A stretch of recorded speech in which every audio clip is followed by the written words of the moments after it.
Бастан Далабаевич, бул биздин комитетте каралганда мыйзамчы. Негизинен жакшы жазылган мыйзам. Бирок менде бир сунуш бар эле да. Ушуну саат кечки 10га чейин эмес, 1 саатка жылдырсак болобуз менде сунуш 11ге чейин депчи. Себебим жаштардын дагы жаштарды да колдошубуз керек. Саат 11де бир аз эрте болуп калат го дейм. 10до эмес, бир 11ге жылдырсак.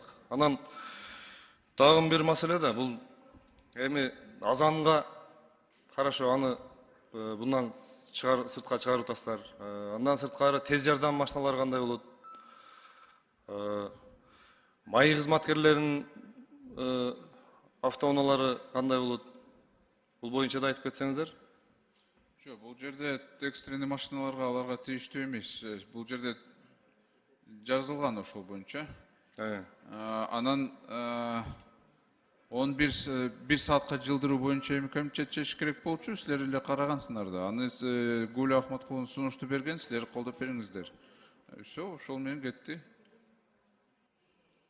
Мен эми азыр бул жерден деле ушул сунушту берип кетмекмин да. Аны 1 саатта жылдырсак негизи бул жерде регламент негизинде биринчи окууда каралгандан кийин кагаз жүзүндө бериш керек сунуштарды.